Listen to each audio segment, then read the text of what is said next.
Vous êtes trop rebelle. Donc, madame, ce que nous disons ici, on ne va pas sortir du débat parce que ces gens-là tentent de nous sortir du débat. Nous disons que oui, M. Alassane Ouattara ne doit pas être candidat et il ne sera pas candidat. Parce que nous allons contraindre le RDR à respecter la loi. Et nous allons l'y contraindre par les moyens que nous offre la loi.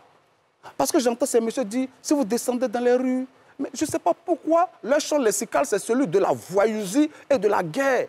Madame, la loi prévoit les manifestations publiques. C'est encadré par la loi. Mais ces messieurs, dès qu'ils s'expriment, c'est le champ lexical de la confrontation armée. Dès qu'ils s'expriment, c'est le champ lexical du désordre.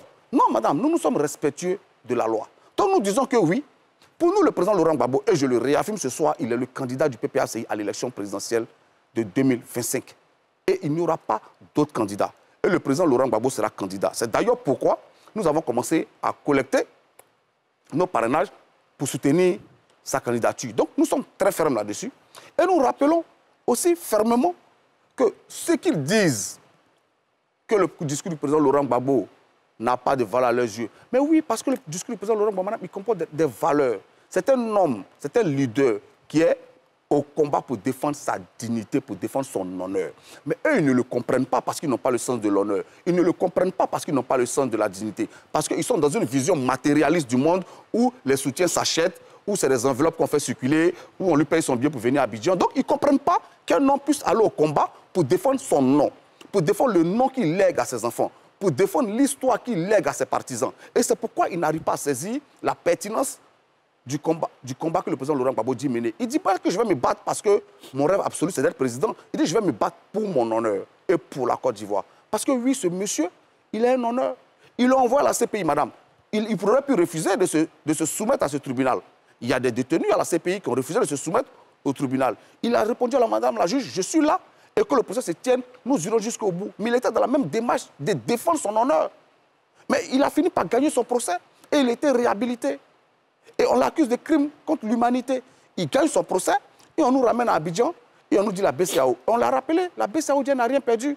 Quand ces messieurs disent que non, il a pris la BCAO et l'a braqué. Mais je rappelle que pendant que M. Alassane Ouattara était au Golfe, il a reçu sa pension dans ses premiers ministres de janvier à avril. Est-ce qu'il a retourné l'argent? Je vous mets au défi de prouver que pendant qu'il était au Golfe, contestant Laurent Gbagbo, il a reçu sa pension, ce qui est un droit d'ancien Premier ministre, dans son compte bancaire. Il n'a pas retourné l'argent. Le juge, madame, qui a jugé le président Laurent Gbagbo pour le prétendu braquage de la BCAO qui l'a condamné. Mais ce juge-là, demandez-lui qui lui a payé son salaire de janvier à avril. Mais c'est justement l'argent de la Côte d'Ivoire qui était à la BCAO qui a permis de payer cette juge qui a condamné le président Laurent Gbagbo. Madame, ça manque de cohérence. Donc, entre celui qui dit, l'autre État a de l'argent quelque part, je vais l'utiliser, payer les enfants de la Côte d'Ivoire, pour ne pas qu'ils meurent de faim. Et celui qui dit embargo sur les médicaments et tout, c'est celui qui a pris l'argent de la Côte d'Ivoire pour permettre aux Ivoiriens de vivre qui n'auraient pas de la dignité. Mais madame, tous ces juges qui étaient assis dans cette salle, ce jour-là qu'on condamne le président Laurent Gbagbo, demandez-leur qui lui a appelé le salaire des gens. Si le président Laurent Gbagbo était un braqueur, mais tout ce monde-là, c'est tous des receleurs. Si le président Laurent Gbagbo était un braqueur, tous ceux qui étaient à l'hôtel du Golfe et qui ont reçu leur salaire, mais madame, ce sont des receleurs, ils devraient se retrouver en prison. Il faut qu'on soit sérieux. Et nous le disons, mais fermement et calmement. Nous n'accepterons pas que le nom et l'honneur du président Laurent Gbagbo soient bafoués. Nous n'accepterons pas que ses droits soient piétinés. Et nous allons nous battre selon les moyens que nous offre la loi.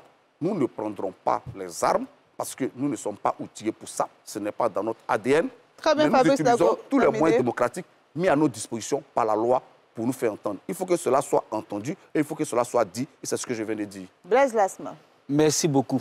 Merci à Fabrice. Je trouve malheureux cette tentative de discrédit. C'est pas sain. Et puis on peut s'affronter sans aller en dessous de la ceinture. C'est pas intéressant. Mais bon, c'est pas grave. Alors, ce que je voudrais dire, j'ai entendu même l'auditeur a parlé de bilan inattaquable. Je répète, et ça je le dis depuis un moment, l'heure du bilan n'est pas encore arrivée. Mais quand ça va arriver, on va venir faire ce bilan. Et je me suis porté candidat pour attaquer le bilan de Ouattara. Parce que quand on dit un bilan, on regarde tes promesses que tu as faites en 2010. Et puis on met notre vécu actuel en corrélation avec tes promesses. C'est comme ça qu'on t'évalue. Quand tu dis aux Ivoiriens, si je deviens président, l'accès aux soins primaires seront gratuits, l'école sera gratuite, mais ce n'est pas la réalité que nous vivons. C'est ça qui est un bilan. Quand tu dis aux Ivoiriens, je vais faire de telle sorte que vous puissiez avoir des maisons à 25 000 francs par mois, vous serez propriétaire, donc l'accès à la propriété. Mais est-ce qu'aujourd'hui, en Côte d'Ivoire, on a des maisons de 25 000 francs qu'au bout d'un certain moment, qui reviennent aux souscripteurs? Non, c'est ça qui est un bilan. Le bilan, c'est l'état moral de la société. Quand vous prenez le fer, la geste aussi, les primes des éléphants, les impôts, il y a plusieurs structures de l'État ont été saccagées par les barons du régime qui ont volé impunément, mais des milliards et des milliards, sans qu'un d'entre eux ne soit emprisonné. Quand on parle de ça, on dit « Ah, café cacao sur Gbagbo ». Mais Gbagbo, il a emprisonné les gens. Il a emprisonné la femme d'Afin Guessan. Parce que c'est un homme qui est couette, c'est un homme qui est pauvre, c'est un homme qui est intègre. C'est de ça qu'il s'agit, c'est ça qui est le bilan. Le bilan, c'est quand l'État de Côte d'Ivoire active des mécanismes de protection parce qu'ils ont souscrit à des fonds vautours. Madame, ça fait honte, ça fait pitié. Comment un grand économiste comme ça, tu vas prendre crédit ou tu ne dois pas prendre? Au point où quand c'est chaud sur toi, tu cours pour dire protégez-moi. C'est ça qui est le bilan. Et le bilan, on va en parler. Et ça ne va pas leur plaire. Le nombre d'écoles qu'ils ont. Moi, à Mako, il y a une école que je connais.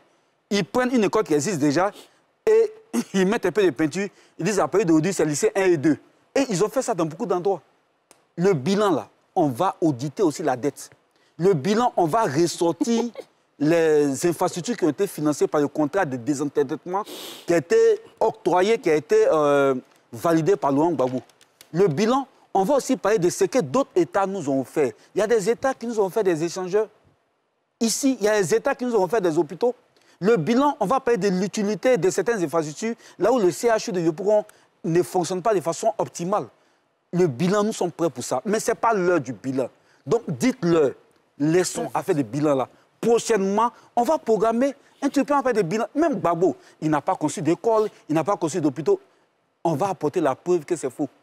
D'accord, mais comme vous dites que c'est voilà, pas l'heure du bilan... Non, je dis ça parce qu'ils reviennent systématiquement sur ça. Et moi, je compte sur vous. Quand ils commencent, dites-leur arrêtez. C'est pas ça. Alors, on parle du discours de Gbagbo.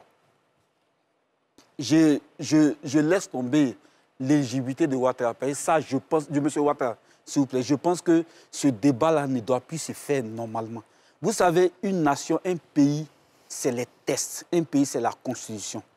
Quand celui qui est censé défendre la Constitution arrive à violer cette Constitution-là, l'ordre social est brouillé. Et on n'arrive pas à s'épanouir dans un tel pays. Vous voyez, on dit ça va, mais pourquoi les Ivoiriens traversent la Méditerranée en masse? On dit ça va, pourquoi les Ivoiriens se suicident autant? On dit ça va, madame. En prison, des gens ont la drogue, ils ont des grenades. On les tue en prison. Madame, c'est que ça ne va pas. Il y a quelque chose qui ne va pas. Mais il faut qu'on revienne aux fondamentaux. La loi fondamentale doit être respectée. Celui qui doit être candidat doit l'être. Mais celui qui ne doit pas l'être, même quand il a l'armée, même quand il a la police, même quand il a à sa disposition des microbes, il doit se dire lui-même non. Je vais donner quelques secondes. Et puis, je vais finir par ça. Laurent Gbagbo, on parle de procès qui a eu lieu. Mais soyons factuels. La BCEAO dit on ne m'a pas braqué. Mais pourquoi vous insistez à nous faire croire qu'il y a eu braquage? Fabrice Lago l'a dit, on va On allait à la Cour africaine des droits de l'homme parce qu'on n'était pas d'accord avec le verdict qui a été prononcé ici. Cette cour-là, l'État de Côte d'Ivoire a souscrit à cette cour à travers Charles Djibril Kofi. Voici le papier qu'elle a. Mais cette cour-là a dit, et voici nos papiers qu'elle a, je vais vous donner pour qu'ils puissent en prendre connaissance. Cette cour-là dit, demande à l'État de Côte d'Ivoire, ordonne de réintégrer le nom de Gbagbo sur la liste étoile. C'est nous qui sommes pour le respect du droit et de la justice. D'accord, merci Blaise Las.